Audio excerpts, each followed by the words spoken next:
All right, good morning and welcome everyone to our last class in our home electrification planning series. My name is Marissa Hanson-Lopez. I'm one of 3C Ren's program managers. We're back with Josie Gaylord and Tom Cabot, and today we are putting all the pieces that we've learned together in the first two classes and developing an electrification plan. Today is the final class in the series. First class was an overview of what an electrification plan is and why it's important. We also got into some methods for calculating heating load. Last week, we discussed how to optimize existing electrical panel capacity.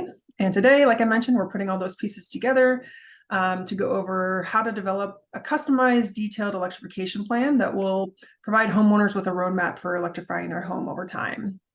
If you missed either of our first two classes, they'll be up on our on-demand trainings page so you can view them at your convenience. Next slide, please. So just a quick Zoom orientation. This is being recorded. We asked that everybody please make sure you're on mute. Feel free to use the chat box to ask questions or share comments. We'll be monitoring that throughout today's class and answering those as they come in. And we'll also have plenty of time for Q&A at the end. Next slide, please. Okay, quick introduction to the Tri-County Regional Energy Network, or 3C Ren, for those of you who are new here. 3C Ren is a collaborative partnership between the counties of San Luis Obispo, Santa Barbara, and Ventura. And we were established to deliver energy-saving programs and industry trainings that help reduce energy use, strengthen local job markets, and support efforts to achieve climate goals. We're funded by ratepayers through the Public Benefits Fund. So everybody who pays a utility bill pays into this fund each month.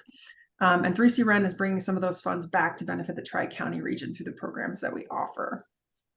Next slide, please. So 3C Ren currently administers 3 programs. Our Energy Code Connect program serves building professionals and offers Title 24 support over the phone, in the field, and online. They also host online courses and quarterly forums. Our Building Performance Training Program, which today's class is brought to you by, serves current and prospective building professionals with technical and soft skills trainings. And our Home Energy Savings Programs, we've got 2 of them, one that serves single-family homeowners and one that serves multifamily property owners. So if there are any homeowners on today's call that are getting ready to do energy efficiency or electrification upgrades, please be sure to go fill out our Contact a Contractor form to get started and take advantage of the rebates that are available. And with that, I am going to hand it over to Tom and Josie. Great, thanks, Marissa. Can everyone hear me? Yes. Great. Okay, so we'll just quickly review the topics we've already covered. First of all, the importance of an electrification plan, how we gather all the data for the plan. These are things that we covered in the first class, as well as doing HVAC, or heating, ventilation, and air conditioning, load calculations. So that tells us how would we size the heat pump for a home. And then last class, we got into electrical load calculations and electric panel optimization. So how do we get the most out of our panels and our service lines without having to upsize the service line? So all that has prepared us for today's class, which is where we're going to pull it all together, as Marissa said.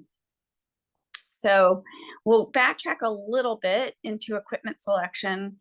Obviously, when you're doing your electrical load calculations for a home, you'll want to have selected some equipment or have some ideas of what the new loads will be. So we're backtracking a little bit to say, how would you pick your electrical equipment, and where do you look, for example, for the information that you need to input into your load calculations. Then we'll move to assembling the plan, just pulling all the pieces together, looking at a tool that could be helpful to you. It's a tool that Tom and I and my son have developed over time just for our own work, but we make it open and available to the public. We'll look briefly at some sample costs based on a study that was done in San Mateo County by Tom and me, looking at 10 homes across San Mateo County, which is in Northern California. looking at what are some of the costs to electrify a home there, and porting in some information as we understand it about your specific rebates and subsidies that might be available. And then we'll end with just some thoughts on working with contractors on electrification. Okay, so for equipment selection, one of the challenges is, you've decided you're going to help someone electrify a home. They need a heat pump. Maybe you've done the sizing for the heat pump, but now where do you look? So there's some, if you contact contractors, maybe in your area, you could do a Yelp search for heat pumps and see what comes up. One thing you may find is that contractors have certain brands that they like to install, or they may be contractually obligated to only install exclusively, for example, like a Trane installer or Carrier installer. And then there will be other heat pump installers who might be more brand agnostic. So maybe they would also do those brands, but also do Mitsubishi or Bryant, etc. So just that's something to look for. One of the questions is, as you're trying to figure out what electrical specifications to enter into your load calculation, so what are the volts and what are the amps for each equipment type, is where do you find those numbers? So over the couple of years of our experience doing this, the best source of information for a piece of equipment is going to be from the manufacturer. And you can also, usually you can find those on the manufacturer's website on a data sheet. And I'll show you an example of one of those in a second. Another interesting resource, which Tom will show you more about, is the NEA, which is this ashp.neep.org website. But NEA has an interesting database of heat pumps specifically, and all the specs that you would need for heat pump sizing, heat pump HVAC sizing. Another possible source of information, sometimes the information here is pretty good, sometimes it's a little questionable, but Energy Star, which is run by the US government, has a nice database of different products. They tend to focus on energy efficiency, so they'll provide a lot of data on for example, kilowatt hours used across a year. So that's energy. We're actually interested in power specifications. So what's the peak power that this piece of equipment is going to use? Because that flows into our load calculations. Sometimes the Energy Star database is not as strong in having power specifications, but it depends on the equipment category. Sometimes they are available, and Energy Star is a good resource. So I would check there. We have found that there are some sources of information that tend to be less reliable. For example, the retailer websites like online Home Depot. You might find a water heater that looks great there in the specifications. You look at the amperage required and it says 40 amps for a heat pump water heater, which is crazy, right? So sometimes they've got maybe something listed as the nominal required amperage, and in reality it's actually the breaker size, say, for that water heater. So they're not always accurate. And then sometimes large installers will actually have websites and maintain data sheets for different pieces of equipment. Sometimes those can be accurate and helpful, and other times maybe less so. So anyway, just a sort of a survey as we go out into the web and are searching for information about equipment. This is kind of what we found. So I apologize for the size of this font. I wanted you to see what one of these data sheets looks like. This is for a line of Mitsubishi heat pump HVAC systems. This is a line that we tend to recommend a lot. It ranges from 1 ton all the way up to 3 tons. And for California's mild climate, tends to be able to provide both the heating and air conditioning needs that much of the state would need. I highlighted in yellow the very specific piece of data that I'm looking for on this data sheet, and it's labeled MCA, which stands for, strangely, minimum circuit amps. But that is the number of amps that the equipment needs to run. But it's actually the maximum that it uses. So, that is what we use for your for the amperage, as a quote, like a nameplate amperage. And this would be, so for example, for the 3-ton system on the far right, which is the capacity is listed as 33,000 BTUs per hour. If you look down the column to the yellow cell there, it's 17. So that's 17 amps. And we know that this is a 240 volt piece of equipment, which pretty much, well, most, if not all HVAC systems would be. So then 17 amps is what you're going to enter into your load calculation. All right, now I'm going to hand it over to Tom, who's an expert in checking NEA's website for more specific specs on heat pumps and their performance at different temperatures. Thanks, Josie. And in the chat, people are testing out, can they find the site? I usually can find it from my browser without the www and semicolons, HTTP, etc. So I just Google for ashp.neep.org and I find it. Anyway, so this is an example of what comes up when you put one unit model number into the spec sheet, or you constrain the sizing and brand down to 1. And so this is the top of the page, and on the right hand side we can see it in the bottom right, it's starting to give information on heating and cooling. And next slide, I'm going to this next slide here is showing kind of the middle of the page, so it's a continuation of that first slide.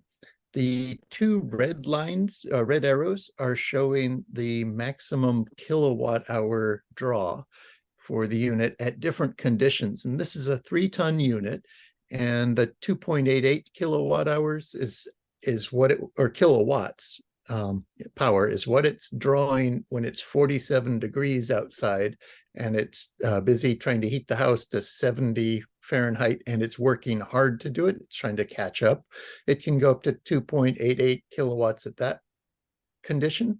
Or if we had some freak weather, getting down to 17 degrees Fahrenheit outside, and you were trying to lift the house to 70 inside, it can go up to that almost 4 kilowatts, 3.97 kilowatts shown in red there. And that's the 16.5 amps of draw that the unit draws in its maximum power condition in the kind of weather we might conceivably face. And so I show that little calculation down below, taking that 3.97 kilowatts, calling it 3,900 watts, dividing by 240 volts is how we get the 16.5 amps. So those are some of the things I look for in the data sheets. And then also on the left column, you see a couple of green arrows. The bottom one shows its Energy Star. It's got the little Energy Star box checked. And so it qualifies for federal rebates and tax credits.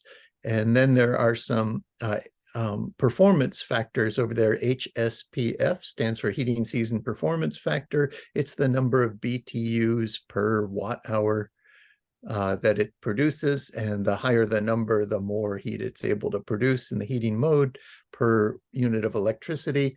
The other way to look at that, for those who are familiar with AC, air conditioners and heat pumps, is the coefficient of performance. So in the right-hand side of the page, there's COP standing for coefficient of performance, and the unit is able to produce 3.28 units of heat for every unit of electricity that it uses. So it used 1 unit of electricity, and at 47 degrees outside, it was able to go gather 2.28 other units of heat out of the air in the yard and make all of that heat into warmth in the house.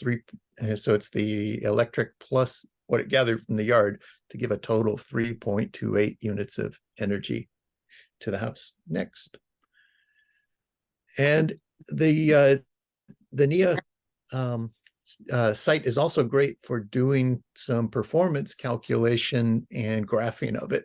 So this is an example where I put in the Santa Barbara zip code and picked a heating value that indicated moderate insulation. You know, I think I had R9 in the walls, R19 in the roof, and a 1,500 square foot house, and picked a 3-ton heat pump. That was probably a little big now that I look at this graph. And what I see are those blue bars. Those are the number of kilowatt hours it would use in each temperature bin, the bottom axis, going from 60 on the right-hand side down to 0 degrees Fahrenheit on the far left is the temperatures that the unit can perform at. And so the blue bars are showing in Santa Barbara's climate, you know, most of the energy is used in between the temperatures of, say, 55 and 40 degrees Fahrenheit. But you know, there are a few hours of the year that get down below 35 degrees. So you see a couple of tiny blue bars over there. And then the diagonal line going up to the left is how much heat this building needed at all those different temperatures. The colder it got, the more heat it needed during those hours to stay warm. And then the yellow band that's kind of sloping up to the right is showing the capability of the heat pump to deliver that heat that the building is wanting. And so the bottom of the yellow band is the minimum running position of the heat pump, and it can't go lower than that in any minute. It would turn itself off and pause till the building got cooler, then turn itself back on at that lower minimum power. And the top is the maximum power it can do or put out in thermal power. And so you kind of see that band slopes slightly down to the right, or excuse me, down to the left. And what that's showing is as it gets cold outside, just like the myths say, yep, the heat pump is slightly less capable at cooler temperatures, but it's, you know, pretty steady across our mild climate temperature range. So anyway, this is some of the details I enjoyed looking at just to try to see how will the heat pump perform.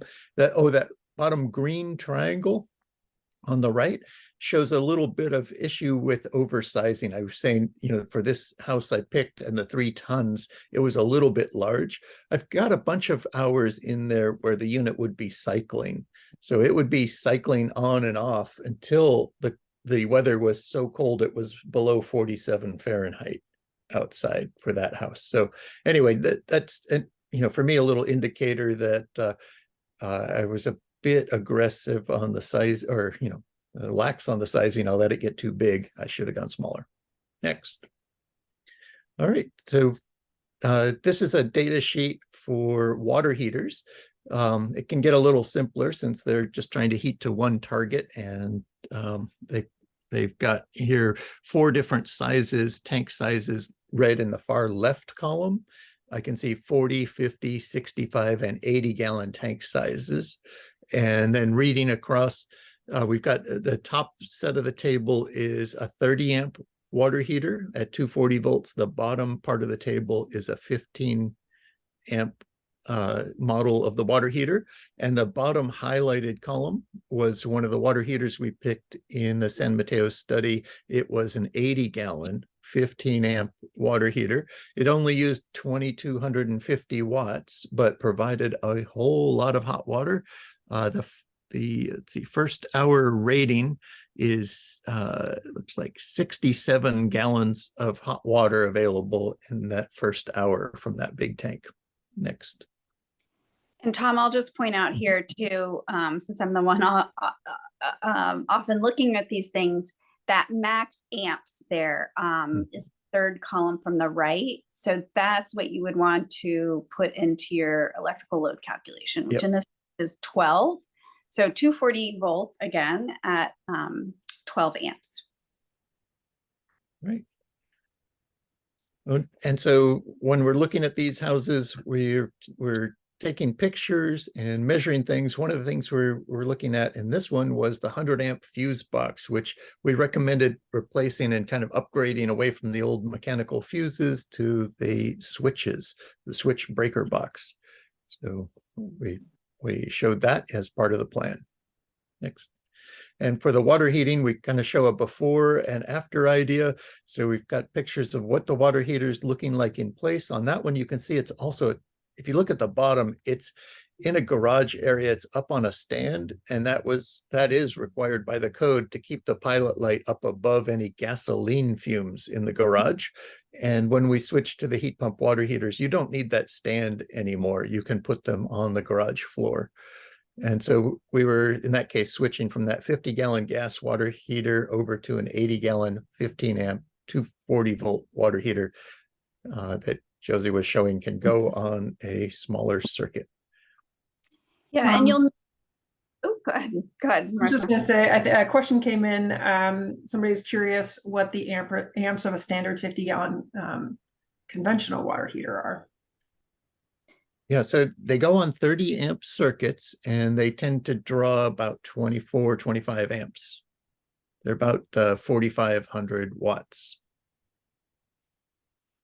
Yeah, and I was just going to point out for the next series of slides that for this category of equipment, I've put, a typical, in parentheses there, the typical nameplates. So in this case, on the far right there, it's 12 amps for this heat pump water heater, which we saw in that data sheet right before, 12 amps, 240 volts. But in this series of slides, if you look in the parentheses at the end there, you'll see kind of what a sample nameplate is. So this is a picture where we've got a couple of different dimensions shown in the picture of things we're looking for and when we're making the electrification plan in the site. And so the two red arrow markers, there's a two-headed arrow kind of indicating from the back corner of the room where the water heater is, how far out till we hit obstacles where the water heater has to be smaller than those dimensions. And so that's what those two red arrows are kind of showing, the length and width. And then we'd also look at the height of the space in case it was constrained. That blue thing above the water heater is an expansion tank, which people sometimes have on their water heaters on the cold water incoming line.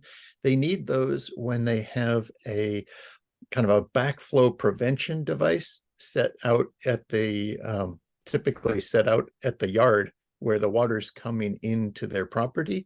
And so the backflow or prevention device kind of keeps water from going back towards the city, but water heaters can build up pressure, either the gas one or the heat pump one. So if it's got one of those expansion tanks, you'd also build one into the new system. You don't omit it. And then the green line is one of the things we look for in the heat pump site installation is how will we run the condensate from the new heat pump water heater when it's installed. So the left end of the green line is kind of showing it's up a little higher. That's about the elevation where condensate would come out of the heat pump water heater. And that condensate is just moisture from the air that was around the heat pump water heater that the cold coils were able to condense out of the air. So my water heater's in my basement. It's kind of drying my basement out. It condenses water, and then mine flows down through a little pipe to a little tube to a condensate pump, and then gets pumped out up to ground level and waters a plant. But in this case, we would tend to position, just indicate we can get right from that water heater down draining into that laundry sink. So a pretty easy condensate run. Next. And here from another installation is showing the red arrows again on the left are what were those dimensions we were measuring in the garage, and the water heater's up on a stand in that case because it was a gas water heater before. So we were looking at the space to obstacles left and right and forward and back and top and bottom, just trying to see how much space do we have. We supply that information over to the contractor, and the green line there is showing an idea for where the condensate would run and sloping it downward towards the left side of the picture to get out of the garage. And there's the contractor afterwards having installed the heat pump water heater on the right, and the white tube you can see in the left side of the picture is the condensate line running out where we had said. The black pipe is gone. It was the gas pipe. And so it's out of the picture. And you can see the water heaters down on the floor. So it's giving you an idea of what it looks like in real life before and after. I think the starting tank was a 40-gallon, yep, and the finishing tank was 65 gallons, able to deliver plenty of hot water. Next. Then we take a look outside at the space where we would be putting the outdoor unit of a split heat pump. And so in this case we were looking at, they already had an air conditioner, that yard cube in the far left picture, and it ran cold refrigerant to a coil in the furnace box shown in the middle picture. And so that furnace had both a gas-fired heat exchanger for the winter and a cooling coil from the outdoor air conditioner for the summer. And we would replace both of those things with the two things on the right. It'd be a kind of a smaller form factor, putty-colored outdoor unit, kind of like a suitcase form factor, a little bit like a kind of a pretty big suitcase, but a suitcase. And then the gray box is pretty much the same dimensions as their existing furnace, and that gray box is the air handler. So using a 3-ton, or picking a 3-ton size that was a nice inverter-driven heat pump, it came in at 17 amps and 240 volts. So it could fit on a 20 amp or larger circuit. Next. And so from another installation, we've got an attic. Sorry, yes. there was a question that came in about the water heaters. So before we moved on, I just wanted to get that asked. George is asking if there is any insulation needed between the floor and the water heater, if the heat pump water heater's on the floor. Yeah, so it's not required.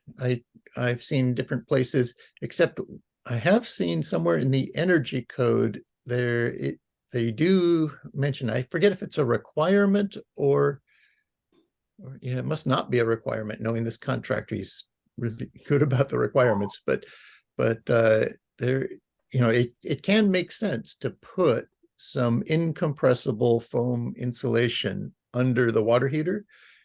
Yeah, so I'd say take a look at putting insulation under there to see if it's something you want to do. I'm trying to remember what is the requirement, the condition requiring that you do it, and I've forgotten what it is. I think it might have had to do with the performance of the water heater being below a certain level, then it requires foam insulation under it.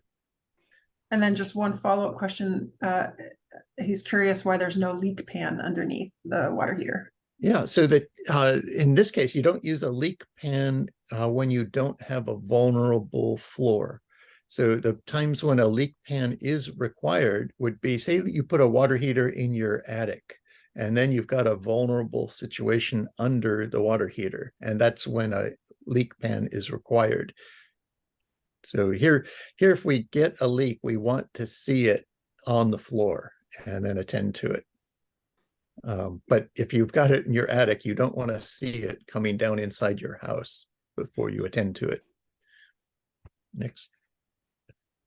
All right, so in this picture, it's something we run into fairly frequently in attics. So in an attic, they'll often position the existing furnace horizontally, and then we'll need to get the dimensions of the space around it and a few dimensions from the furnace. And so the red two-headed arrows are showing that I kind of in the middle of the picture, I want to get the length, width, and height of the existing furnace. And then on the left end of the picture, you can see I want to get the dimensions of the air return coming into the furnace, and that this one's coming in from the left. So I want to measure the size of the duct, and that was a square duct. And then on the right side, lower right of the picture, it's a little hard to see, but that's a round duct going out of the furnace. And so I want to get the dimensions of it, in this case, just the diameter.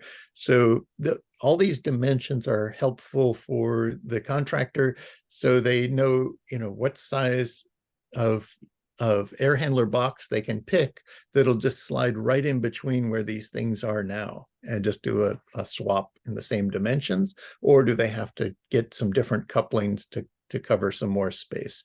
And then the bottom left side, or the bottom middle of the picture, you see the little green line I used to mark for condensate issues. So while you're up there looking at this, the air handler will produce some summer condensate.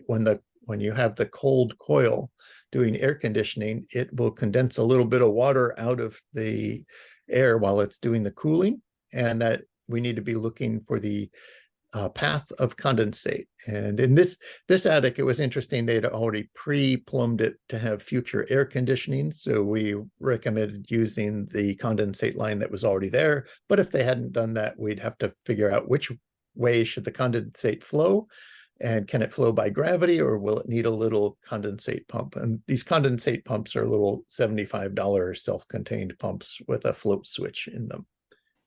Next. All right, so then we also take a look at the outdoor space for where will the outdoor unit of a split heat pump go. And so the little blue rectangle there at the bottom is kind of the footprint of one of these outdoor compressor units.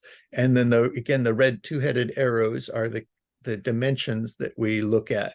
And so going up, we're looking for how much clear space is there above. Are there any constraints like a real low overhang or something? In this case, there wasn't any.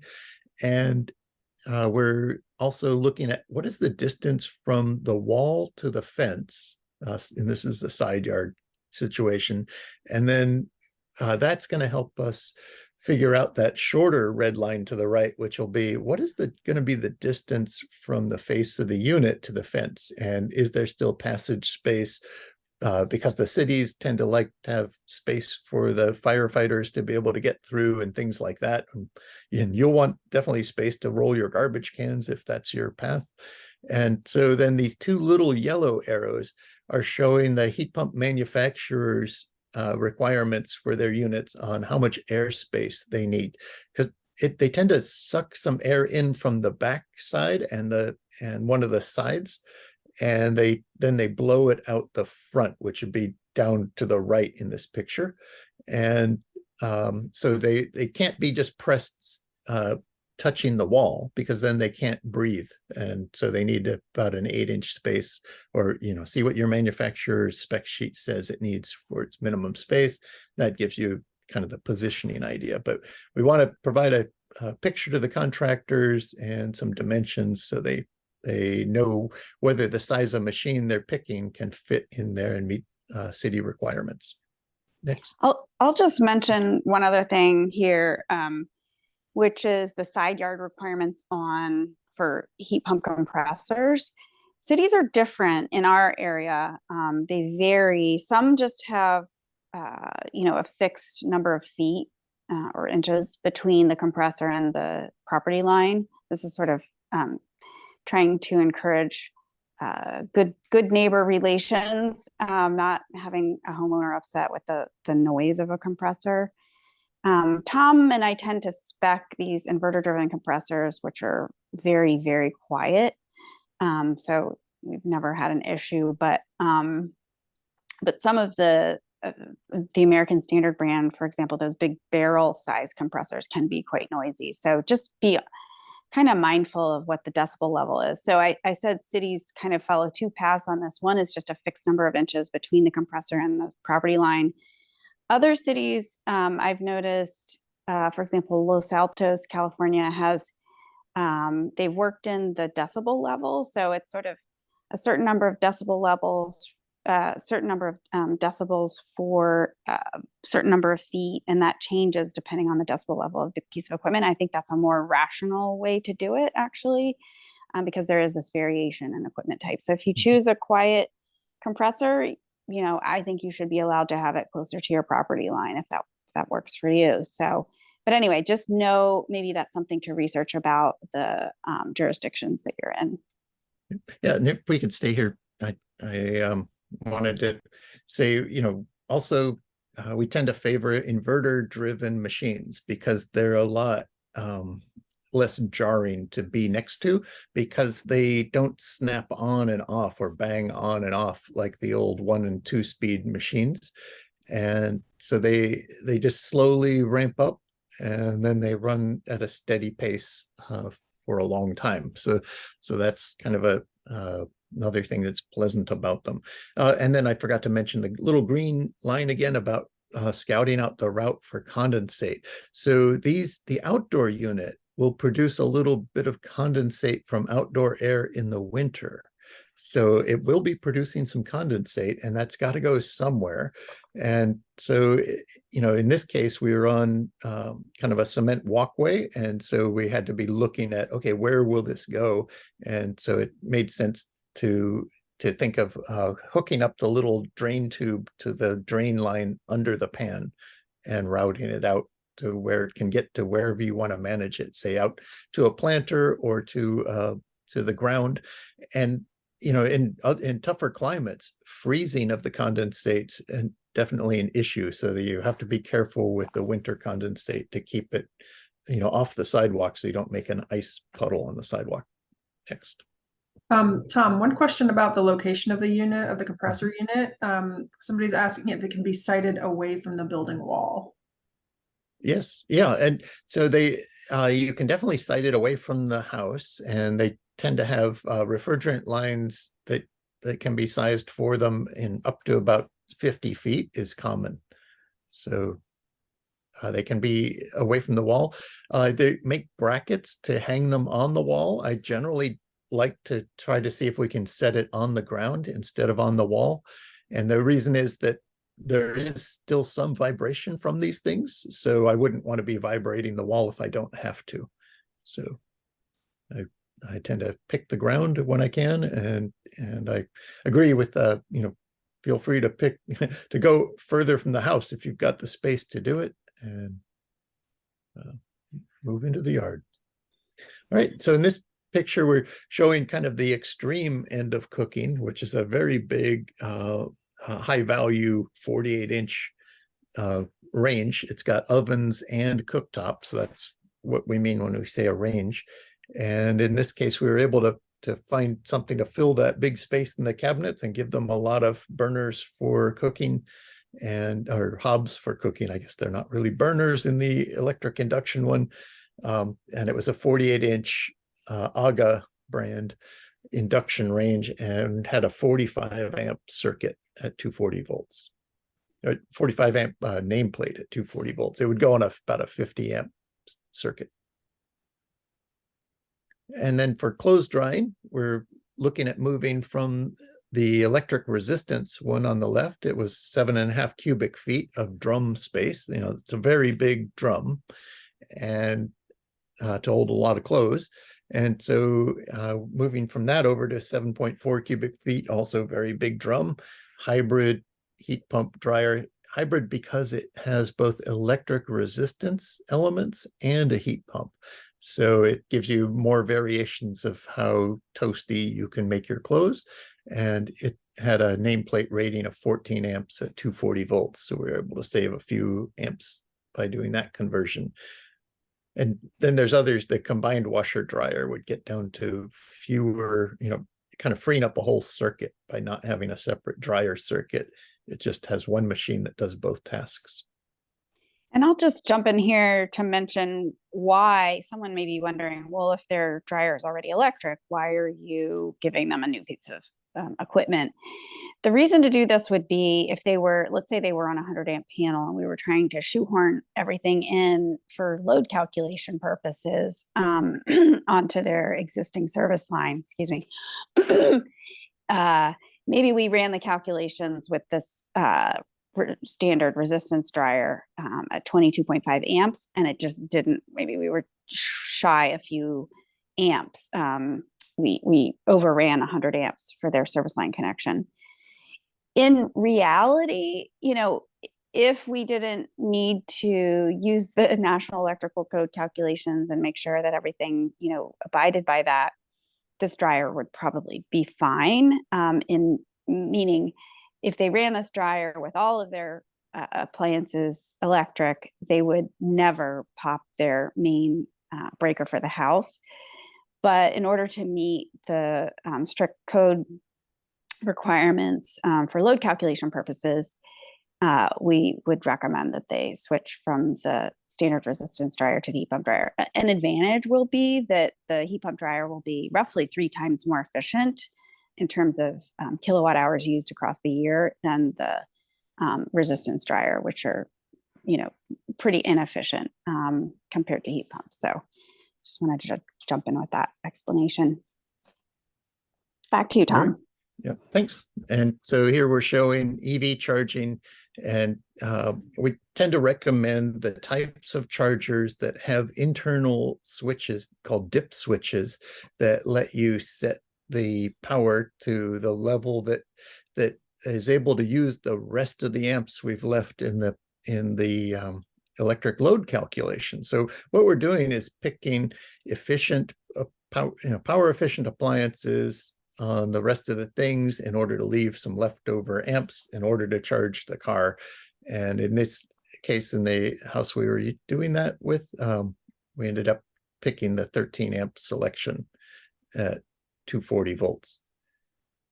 But that's adjustable. If they change other things in the house, the electrician can come back and change the dip switch setting on that type of adjustable EV charger. And the shown on the right is the more budget option of just putting in a certain NEMA rated outlet, and these NEMA codes have numbers like 615, and that one meant it was the code that was able to do a 12 amp flow on a 240 volt circuit. And so it needs wire rated for at least 15 amps capacity. I would tend to put in bigger wire when we do these things. So we spec out nice stout wire so it can handle future flexibility. And you don't need a new wire then if you change your mind and put in more power later. But so long as the wires can be held by the breaker jaw. But you put in the right size breaker to match the safety needs of the outlet, and then you're good to go. Next. All right, so we've got some neat products coming out in the years since we were doing the San Mateo study. One of them on the left is this 120 volt combined washer dryer machine that uses a heat pump, and it comes from GE, and it's got a fairly big drum. That 4.8 cubic feet is very big for a washer drum, and it's the same drum that does the drying.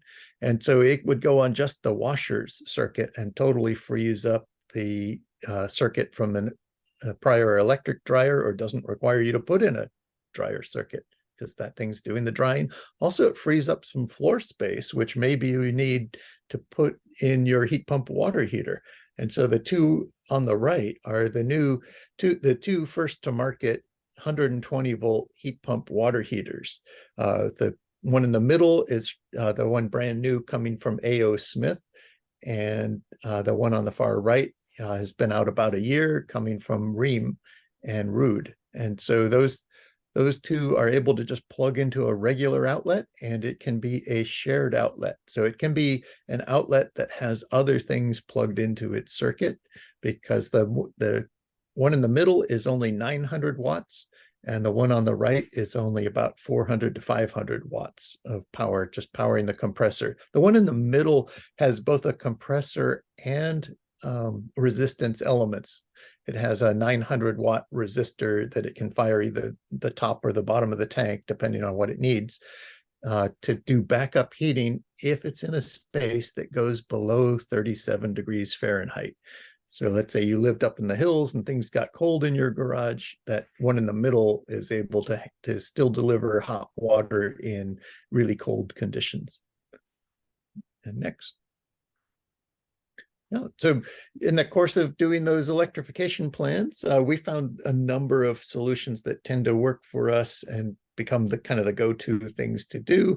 And that's the 120 volt heat pump water heaters, or the 15 amp versions of 240 volt water heaters. So we're just kind of moving down the power scale and moving up the tank sizing. So going to larger tank sizes, and looking at including a thermal mixing valve, a thermostatic mixing valve in the hot water delivery. And so that lets you set the water hot water tank temperature above 120 and then mix it down to a nice safe 120-degree temperature. So you might have the water heater set at 135, 140 Fahrenheit, and then still delivering 120-degree water to the pipe. And it's just able to mix in some cold water that preserves the hot water in the tank. So it gives you more hot water in the shower from a smaller tank. And then, like Josie said before, we tend to favor these highly efficient inverter-driven mini split heat pumps that only need a 17 amp circuit for 3 tons and under. And then we tend to look at centrally ducted heat pumps on that item 4 that have the air handler on the same circuit as the outdoor unit. So with those, the house power goes to the outdoor unit, and then in the refrigerant line set, there's also an electric wire coming in to power the indoor unit, to power that either central air handler or multi-zone ductless units. So that way we're not needing separate circuits for the indoor units. And then we tend to favor these split heat pump water heaters if you have real tight space constraints. Typically they work well if you've got a tight height that you can't get under with a regular tall heat pump water heater. Then using a split one that has an outdoor unit and a smaller indoor tank can help you fit into that height constraint. And then we favor heat pump dryers or combination washer dryers in order to save on watts there and save the amps. And then we favor those adjustable EV chargers and circuit sharing devices. I haven't talked much about those, but they're devices that let you plug say the dryer into one side so it runs until it's done, and then the other side of the sharer fires up to say charge the car. So because the car's got a battery, it can wait until the clothes are done drying, and then it can start charging after that. And it might not even be set to turn on till later that night anyway. So it's easy to share that way. And then circuit pausers are the other thing we went over in our last class about. They're a device that has measurement on the whole electric panel, and it's seeing if the whole panel gets over a certain target, it then pauses the EV charger and keeps the panel from going over that target. And so it stays well away from the circuit breaker setting that would pop the main breaker. And then there's ways to do that to every circuit, and things like the electric smart panel from span.io is kind of something that's got smartness that lets you program it so you can even set the sequence of which circuits would pause in order if you ever got close to your limit on that panel. Next. All right, and so Josie, are you? Yep. Right. Great. So thanks, Tom.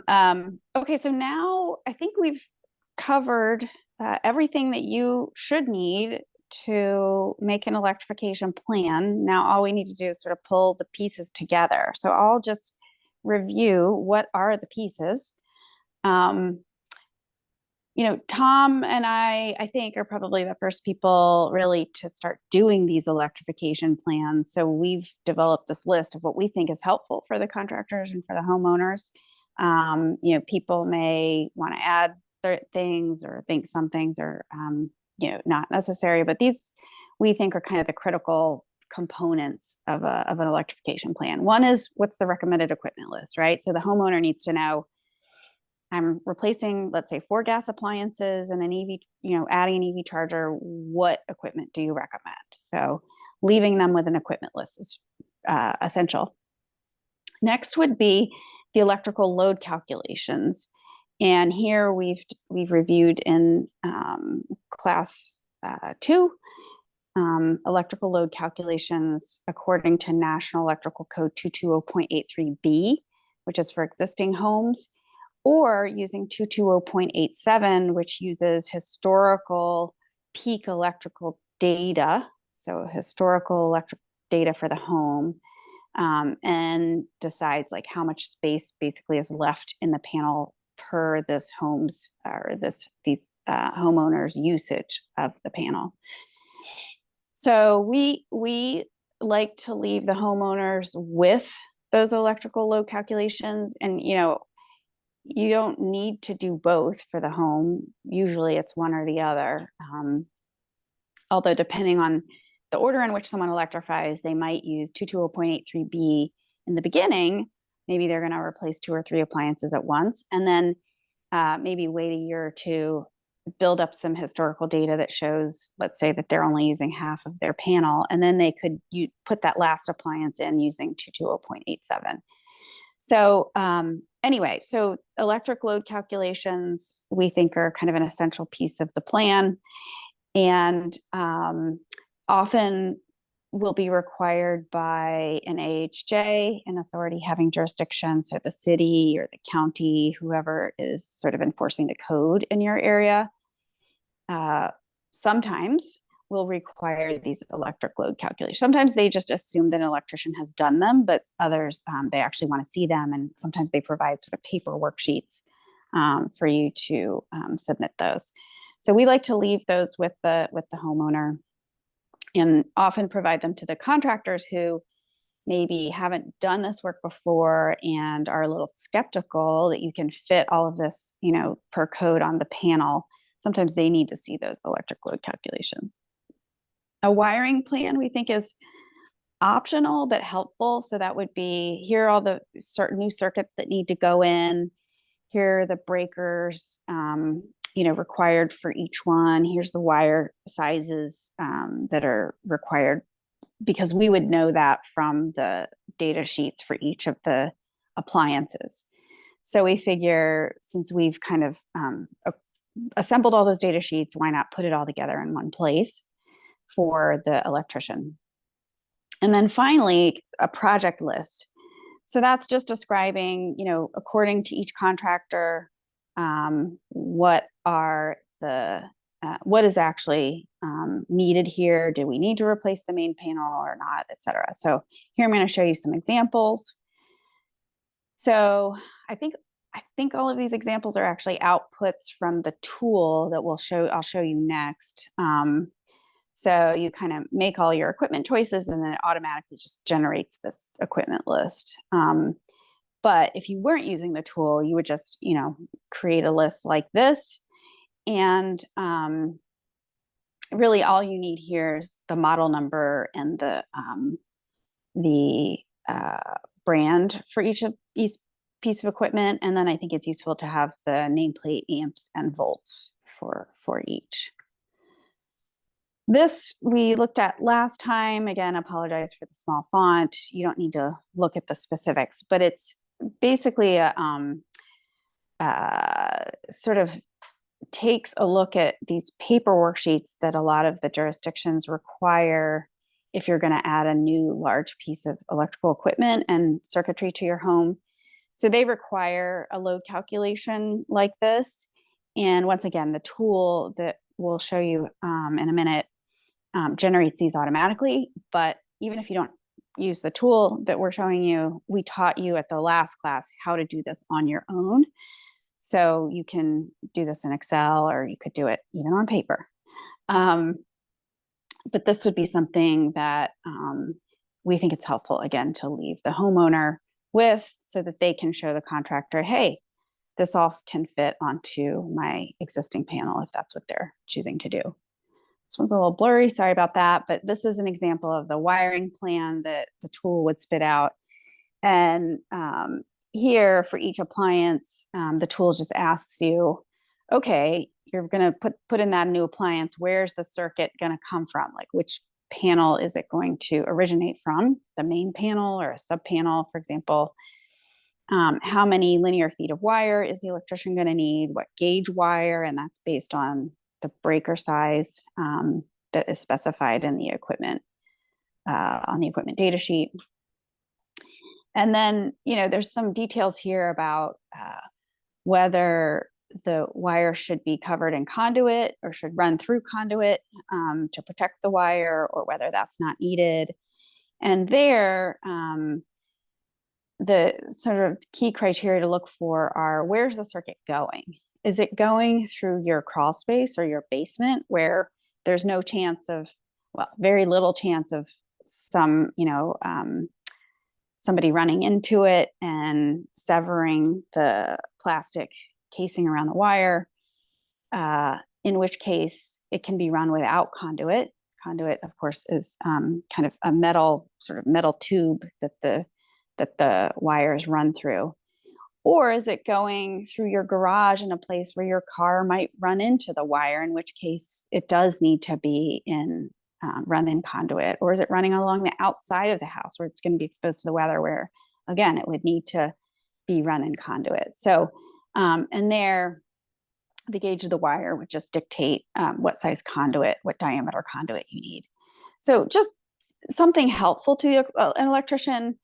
If you had them to the house and showed them where you wanted all the circuits run, they could probably figure this out themselves. But since we have been on site, we know how many panels there are. We know which panels have free breaker spaces, and roughly what the distance is to all appliances. We figure, well, we'll just put all that together and make it just a little bit easier for the electrician.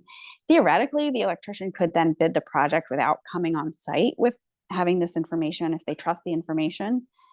So that could save them some time and some expense. But generally, we find that the contractors actually want to come on site and see things. So that's why we say this one is sort of optional, but maybe helpful. And then finally, we create a project list for the contractors. So by contractor type, so here you're just seeing a small piece of a much bigger plan. So the electrician is, the projects are being described for the electrician. So here we say, we're going to use the existing 100 amp service line, but we're going to modify the main electrical panel. And actually the tool we've created actually will also output a table of electric panel changes. And so in that table, it said, don't change the service line, but swap out the old electric panel for a newer panel, same size, but newer panel with more circuits, more breaker spaces. So we can land, these guys wanted to install solar. And so we wanted a place to be able to land a solar breaker. They already had a sub panel inside the house, but we wanted to add another sub panel in the garage that was going to be closer to a lot of the four new electric appliances coming online. So we needed another place to run a circuit to a new sub panel from this main breaker. So that's why we suggested keeping it 100 amp electric panel, but updating it so that it had more breaker spaces. Josie, And yeah, I've got a question on this. What is the cost of either upgrading the panel or adding a sub panel relative to upgrading the panel capacity? Generally, quite a bit less. When you are upsizing the panel, we'll say, and with new service line capacity, that requires getting PG&E involved. So there's sort of admin work, working with PG&E or your local electric utility. There's admin, there's sort of coordinating with them on dates, being there the date that they're available to come. So there's just sort of an added layer of work for the electrician. But it's interesting. It's an interesting question to sort of explore. There's a sort of a societal and like a ratepayer cost that is a little bit invisible to the customer, but that we will all, a little bit like some of the insurance issues happening now in California. It's a little bit invisible immediately, but when the utility is running a new service line, they often, well, it depends on the utility, but they often just include that in their next rate case, basically. So those costs could be in the thousands of dollars. I think Redwood Energy did a study on this, and they found that, it could be, I think, $10,000 or something per service line. And that's just getting passed along to us in the form of higher rates. So there is sort of a societal question, like if you don't need to upgrade your service line, should you try to avoid it? And one reason would be to try to keep rates down. So, but it's an interesting question and good to ask your electrician for a comparison.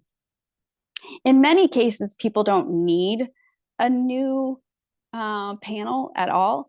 In this case, I will tell you, these guys had an underground service wire. So they were very, very motivated to not upsize.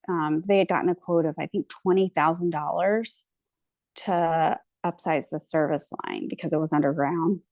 So they were very motivated to stay under 100 amps on the panel, but happy to swap out the old panel for one with more circuit breakers. So, okay, so actually let's go back here. So these are the pieces. So these are the 4 pieces. Once you've got this pulled together, you've got a great plan for the homeowner. You can hand it to the homeowner. Homeowner then has it and can kind of pick and choose which projects they want to go get bids from contractors for. And they also have a lot of good information that they can hand to contractors.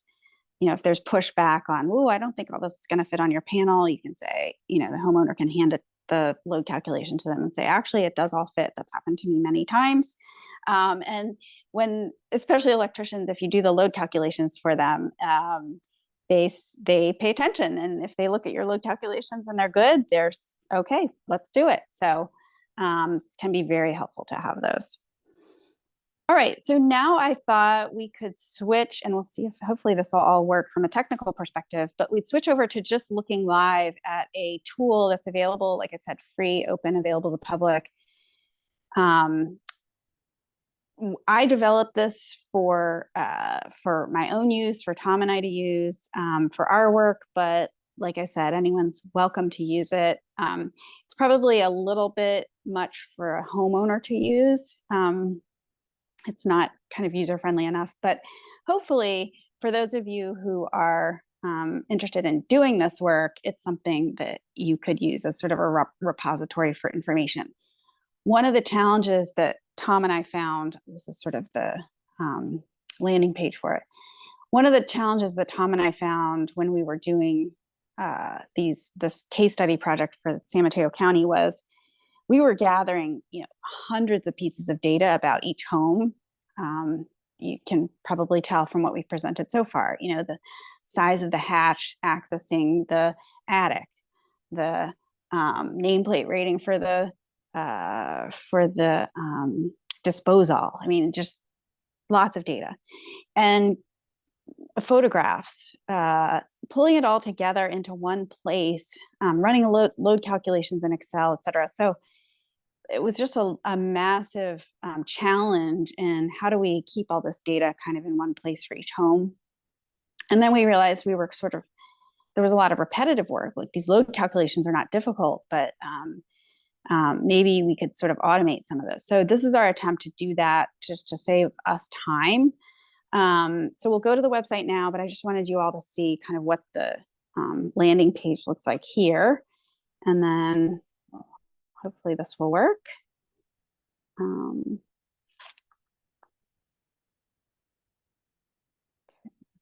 Go here. Yep, we see it. All right, can everyone see my screen? Okay, great. So this is a home that Tom and I worked in here in our area, but just so you can see the general setup is we have these 6 categories or 6 sections of the website, let's say, and the way you access them is the plus sign on the right, and this sort of opens up, I call it a window shade. Sort of opens up a window shade with a bunch of questions and places to input data and add photos. So here I'm just going to press the window shade number 1 so we can see kind of what's involved with that. And we can walk through, we won't walk through all of the fields, but you kind of get an idea of what the tool can do. So one of the most important pieces of information for load calcs is what's the house's floor area in square feet. So that you can see is the first question at the top. What's the house's main panel shutoff breaker capacity? And in this case, if you have a question about what that is, you can click on this little question mark to the right of that question.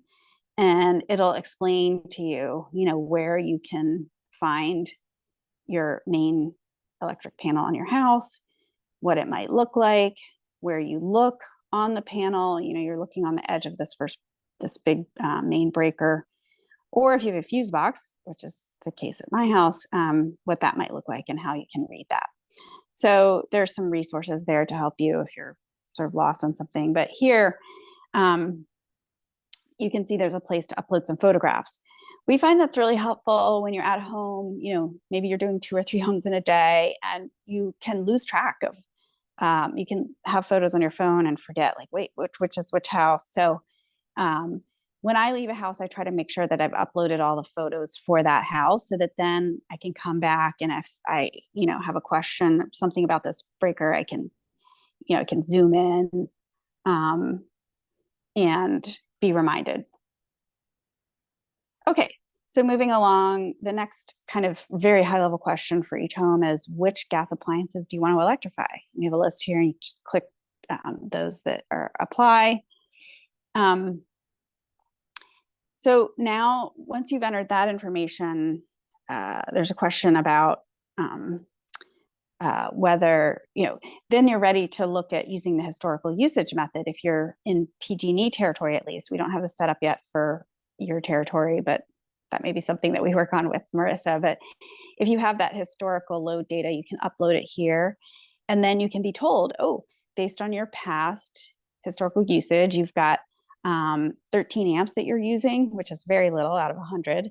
And so this home had a lot of space to electrify. So it sort of lists for you the types of things that you might be able to add to the home without going over your allotment for amps according to NEC. Then if you didn't have, let's say, your data from PG&E, you could do the nameplate method, right? Which is, we went over visiting all the stations in the home. This is a good checklist. So you want to go through and ask the homeowner, which of these things do you have? And we've done it by room. So some of the things I have surprised me at times are towel warmers. Those are resistance heaters, and those tend to be very large electrically. So something to ask people about. Do they have those in their bathroom? Heated floors in the bathroom. That's another one that can use up a lot of amps. Do they have a pool or a hot tub? Those are things to ask people about, and make sure you find the nameplates for those. So then, according to whatever you've ticked off above, there'll be one of these little groups of inputs sections here. So above, we said there was a built-in microwave. Okay, so then it asks you, what are the nameplate volts and amps? And if you wanted to write any notes and take a picture, you can do that here. And again, I find the pictures helpful because sometimes I, fail to write in what I saw on the nameplate in the app here while I'm at the home, but I always have the photo there that I can refer to. So here, we'd be looking for the rated output, which is here at 800 watts. And that would help us do the calculation for 10 amps. That's actually doesn't seem right. But anyway, so the photo here may not be connected to, I guess we're doing rated input is 1200 watts. So that's 10 amps. Okay, moving along. So that's an example of how you can upload those nameplate photos there, and then use that to enter nameplate volts and amps, which that'll just feed right into this load calculation. So in this case, it says if you, based on the nameplate ratings of the equipment that you already have in the house, you're kind of using up 52 amps according to the code 220.83b calculations. So you still have, whatever that is, 41 amps or so, 47 amps or so that you've got free for new loads. So then we can move from section 1 into section 2. And section 2 asks, what equipment do I need? So this is where walking around to all the stations where the existing gas appliances are, you're gathering all that data. So to start out with, it helps you do a heat load calc using the exact same method that Tom went over in the first class. If you have, again, PG&E gas data, you can upload it here. Apologies that we don't have this set up for your area, but again, maybe that's something we can work on.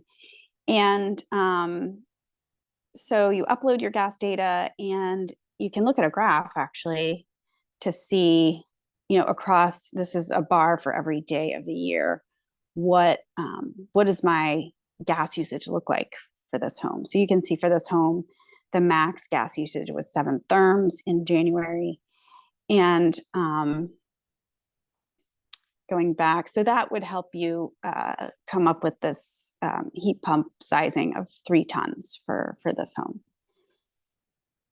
Okay, and then just according to the things you said you wanted to electrify, it would have one of these blue boxes for each one of those stations. So what's basic structural information for the home, bunch of information about this furnace or the HVAC, including a place to upload photos. There's this question, is there a sink, floor drain, or washing machine drain pipe nearby? That's for condensate.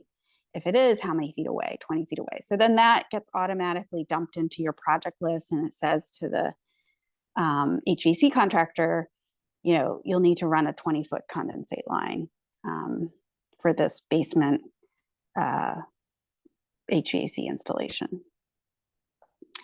Anyway, so lots of information to just kind of, the questions hopefully would prompt you to look for things while you're at the home, and then a place to kind of record it. And then once it's in there, it can be automatically uploaded into the reports. Finally, you get to choose equipment. So based on the equipment, the new equipment you're installing, it'll give you some choices. And here, the things that are don't have a green button are the things that have been selected for this particular home. So, you go through for every category and just pick one of what's offered there. And then that rolls up into this equipment list here automatically. And the load calculation is done, and it's updated as you pick equipment. So you can see this blue box on the left, which is the 220.83B calculation. That would sort of update as you go. And we can look at an example. So we can remove, for example, let's remove the water heater here. And the amperage goes down. And so then I'm going to go back up and add, I'm going to add this 15 amp 65 gallon water heater. And you can see the nameplate amps. Actually, both load calculations are getting updated. Okay. The wiring plan we talked about. Once again, for each appliance, it's going to ask you, so this is some information about the electric panels and sub panels. And then for each circuit, it'll ask you, where do you want this circuit? Is there an existing circuit to this appliance, or is this a new circuit? You can say it's going to be a new circuit. Then it would ask you, well, what's the feeder panel, right? Where's this circuit going to be coming from? And it should know which circuits you have. So let's say it's going to come from the new laundry room circuit or sub panel.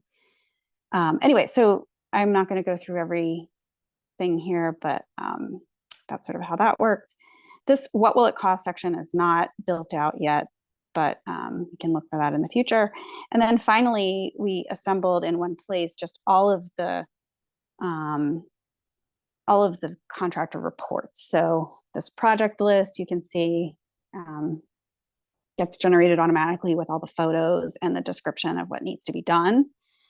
I'm going to click on the permit sheet here, and you can see this generates a permit sheet that you could submit to your AHJ with all the load calculations that have been done. The circuits table you could give to the electrician. So this would show every piece of equipment, the breaker size, the wire gauge, et cetera. And then finally the equipment list, which is something that you can leave with the homeowner. So anyway, so that's that. I just wanted to show that tool. We're not necessarily, advocating for that you use the tool, but it's there as a resource if it's helpful. All right, and I'm gonna hand it over to Tom to do a very quick overview of some sample costs. All right, thanks, Josie. And next slide. So this slide just compares 10 homes and their average on the right in San Mateo County. And we were looking after incentives there at a case where there's the dotted line of what it would it cost to replace these things with gas devices as they burn out. Just kind of business as usual for those homeowners. And then the stacked bar is showing you what is the cost of doing all these projects with electrification and incentives for a medium income customer. Medium income mattered in late 2024 when the federal IRA upfront incentives are effective along with the current tax credits that are in place now. And anyway, so that was the case in San Mateo County. We have different incentives here than you may have where you are. And so next graph. And then this was showing it for a low income customer. The federal incentives were even bigger. And so that the project costs after incentives was even lower than the gas to gas comparison. Next. All right, so now I'll get into some cases that where I'm trying to use your territory and what I understand about the different incentives. One dilemma is there are a couple of different electricity providers with different incentives. So you need to sort this out a little further to try to see where it stands for your address. Anyway, what we've got here is two columns of numbers. One, the center column there of numbers is what's available now. And then for low-income customers, this is the slide applying to low-income customers. In late 2024, when the federal upfront incentives come out, they are very significant and they change the total cost picture a lot for low income and somewhat for middle income customers, not at all for high income customers. So for this heat pump, you can kind of see after the incentives right now, it's about $9,500 compared to putting in a gas furnace with air conditioning's about the same cost, $9,600. And in late 2024, there will be more incentives for low-income customers, bringing the total cost down somewhere under $3,000, it looks like. And next. All right, so now for a high-income customer, it's a little simpler because there's less incentives, and the federal upfront IRA is not factoring into it.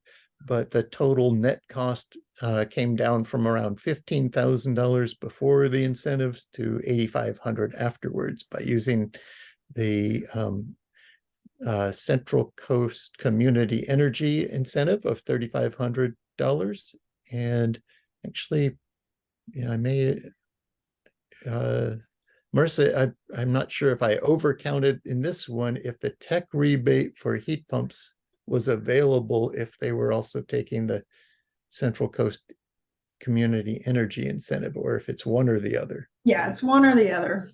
All right. So in this case, unfortunately, I've got a typo. I've overstated the incentives by $1,000. And so the net cost would be about $9,500. Again, it's about a tie to what it costs to get a gas furnace with air conditioning that can do the same thing a heat pump can do. And next. All right, so now we've got a case for water heating, and this is applying for the low-income customers. And the three columns of numbers, the left end that's more bold, that's what's available right now. Then in late 2023, in a few months, the tech program starts up. And in this case, when the tech program starts up, it offers a more lucrative incentive.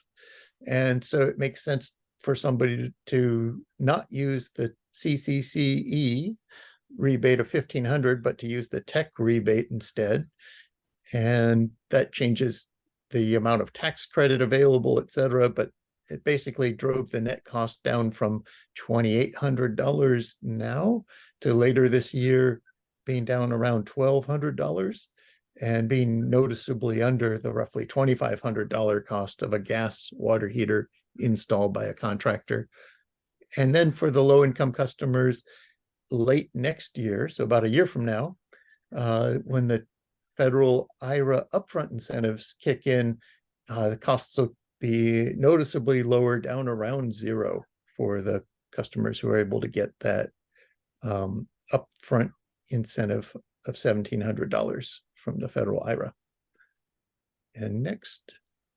Now for the high income customer, it's a little simpler because they don't have to wait for next year's upfront IRA incentives. Notice in the middle of the page, there's zero in both cases for the high income customer. And so the net cost is really working out to be about $2,800 now on a water heater that started at say $5,500, including any 3C REN incentives that the contractor was passing on if they were doing that.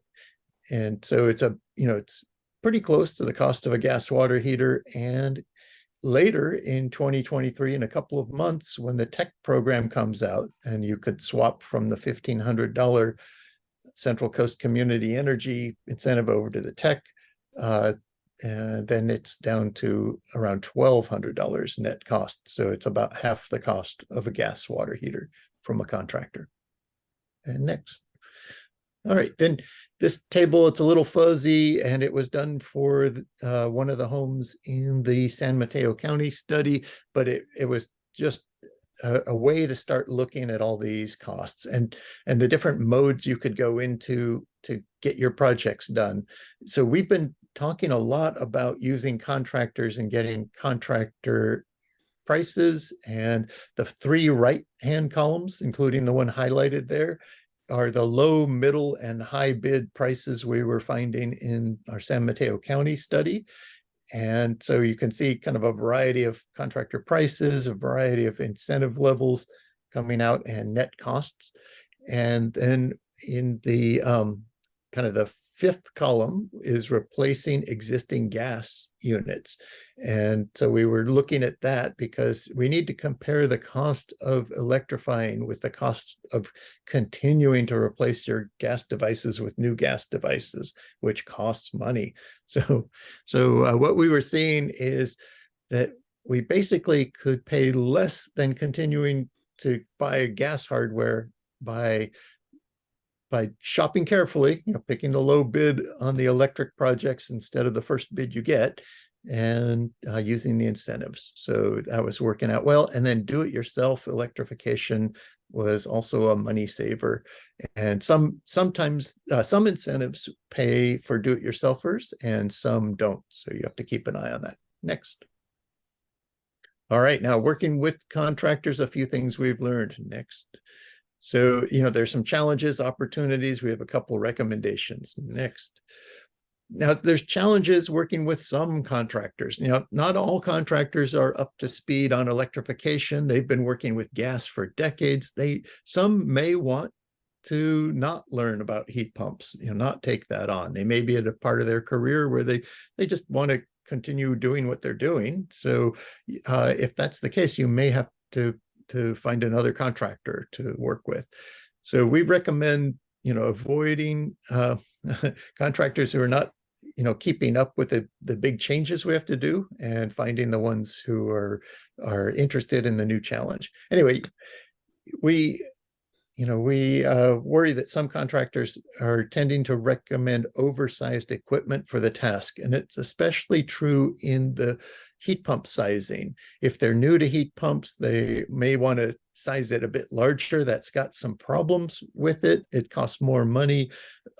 They may be feeling that it gives you more of a rocket. And so that's fewer times when you would be disappointed that your controller didn't turn on the unit early enough to get you up to your target temperature by the time you wanted. So, but this is why it's going to make sense to have a good control thermostat, so you can meet your time targets for when you want your house to get into different temperature zones. Not all contractors know that, all the electrical code stuff if they're coming over from just being gas heater installers and things like that. So getting them familiar with the codes is ongoing training that the RENs are helping do. And we sometimes worry contractors may take shortcuts in the electric load calculations, not applying the different diversity factors or coincidence factors to the equipment. And so they often end up recommending panel upsizing when we see a way a way to avoid panel upsizing. And it may grow the project for them if they're able to sell an upsized panel, and they may like doing that. We're basically trying to help people see an alternative route. So some may reject this panel optimization and refuse to follow the plan. So then you may want to get a different contractor. And, they may be have relationships with certain brands of equipment that aren't, optimal for this stuff. So that may constrain them out, and they may push back on load calcs or heat pump sizing, like I've mentioned. So those are some of the things to be ready for, and the plan helps you be ready for it and helps show the contractor that you've been considering the issues and have an idea where to go. So it gives you guys something to discuss next. The opportunities is we're finding is contractors love photos and are able to use them to communicate well about this stuff. One of our first packets we sent out was way too wordy for the contractors. So that's when we learned, they really love photos and short sentences. So make it clear for folks and don't get too wordy. And then, not all of them will use the detailed plans and load calcs, but some will appreciate it. And so, you may want to screen your contractors based on whether they value the work you've put into the plan and are able to use it to help do their design. Right, next. So our recommendations are that you want to feel confident about the whole home electrification, even at 100 amps, and you want to identify the contractors who are eager to learn and comfortable with new technology, especially if there's going to be controllers involved in your project. The other way is to just size everything so it's nice and small and it fits on its own. You want contractors who are good with their customers, and ready to work with you and ready to grow into all these new challenges. And then, develop some networks of contractors who are trained in home electrification and get to know the electrical specs of each appliance so you can flex that with your contractor recommendations. And you may have to be going back and forth looking at those manufacturer spec sheets that we showed you earlier in this session. And you want to be able to share your electric load calculations with the contractors. And, if they're proposing kind of power hog devices like 50 amp car chargers that, are giving you 120,000 miles a year of car charging, and you really only tend to need 15 to 20,000 miles, you need to push back on some of that stuff. So be ready to defend that electric panel. And if the contractor doesn't follow the plan, find a new contractor. Next. Well, that kind of brings us to open questions. So how are we doing? Thanks, Tom. I just want to know we are at time, so some folks might have to jump. If you do, we will be sending out a link to this presentation and the slides in the next few days. Tom and Josie, are you guys available to stick around for a few minutes for folks that might have questions? Yes. Okay, great. So if you do have to go, thank you so much for joining us. And if you've got questions, I'll open it up now.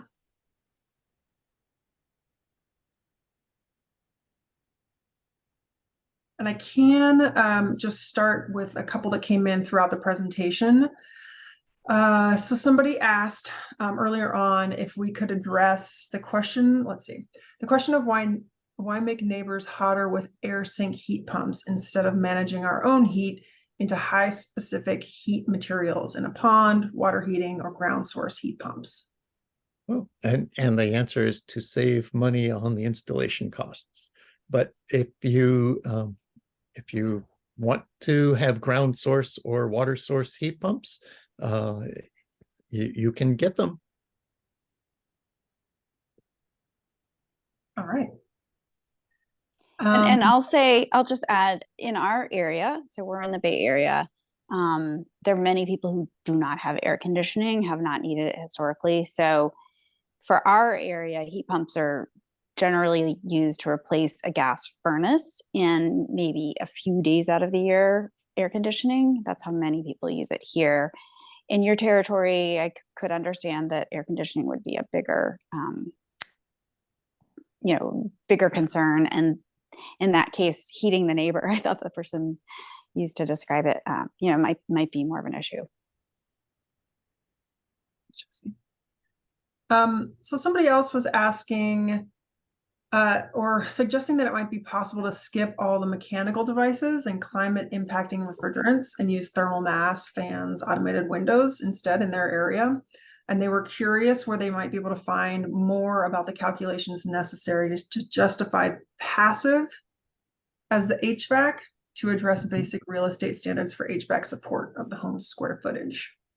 Yeah, so definitely when building your own house from scratch, it's a great time to do that kind of passive home design and to build a very tight envelope with a lot of thermal mass and figure out your operable window strategy in order to do nighttime cooling of it and get by without mechanical equipment and pretty much do all those things to yourself. It's a little harder to get most people to cooperate with that kind of a thing if they have an existing house with thin walls, thin windows, leakiness, etc. We're finding it basically takes some mechanical heating and cooling to get them into the comfort zone. And so it's really just this struggle between how much capital are you going to invest in making your house more of a thermos bottle versus how much capital it takes to move your house into the comfort zone without, adding to the insulation. So it's a trade-off. As far as the tail end of the question sounded like it went from what to do to my own house to what to do to policy to impact other people's homes. And a great thing to explore, get involved in the Title 24 code update cycle, which is a 3-year cycle, and see how far we can get with improving building envelopes, because it is really needed to help the buildings and the grid work together as we move to 100% round the clock renewable energy in the future decades. Thanks. So a couple more. Jeff's asking, I think he's asking just for a reminder on what a ductless heat pump HVAC system is. Maybe you can explain it a little bit more, how it differs from ducted. Sure, I'll take that on. So we described a lot and showed pictures of a lot of central systems that use the central air handler that a lot of people have. That their air handler is inside their furnace now, and it just blows the air out through ductwork. And a ductless system operates differently, and it's installed differently. Instead of using the ductwork to distribute heat through the house, a ductless system uses small refrigerant lines going to individual head units that look kind of like a car bumper, mounted often up on a wall, but there's a few other form factors. They can be recessed into a ceiling, they can be down at floor level. There's little boxes against the wall to do that, but each one of those is its own little refrigerant coil and a fan blowing room air, sucking room air in, blowing it across the warm coil and warming the air in the room or in the winter, or doing the opposite in the summer. So ductless is where we distribute the energy and refrigerant in very small tubes, and ducted central is where we're using big old 6 or 8 inch air ducts like the furnace already has. Thanks. Let's see. PV installers are used to backfeed breaker circuits and are resistant to line side taps. Any strategies for approaching them? Not really. I mean, you can talk to them, show them what you found, and then there's one more device that works in there too.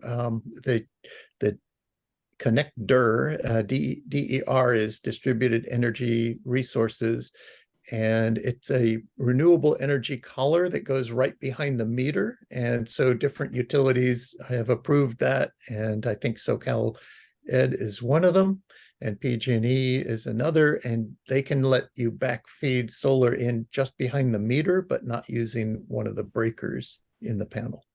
So that's an alternative to what we call the line side tap. Thanks. Somebody also mentioned that we didn't hear anything about lighting retrofits. Any reason why not? So it doesn't really play into the residential building code. They've kind of assumed a constant 3 watts a square foot when we're using that 83B method. However, if it does make sense to retrofit to all LED lighting and save that energy, which is expensive these days, and it reduces your power consumption and leaves you a lower peak when you're using that 220.87 bottom up, or excuse me, top down method of using your load history. So then doing the lighting retrofit gives you a smaller peak load now, which left you more space on top of that peak to slide in all your new electrification. Yeah, and just to clarify, Tom and I, our focus generally is getting people off of gas. And so most people don't use natural gas to light their home. So we're not specifically in there recommending light bulbs, but as Tom said, it does give you a little more wiggle room on the load calcs if you're going to use 220.87, but it would have zero impact on the load calcs for 220.83. That does not mean you shouldn't do it. It just means it's not going to affect,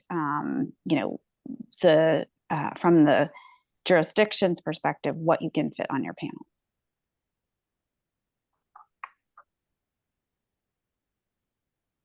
All right, those are all the questions that have come in through the chat. Are there any other questions that we've got before we wrap things up?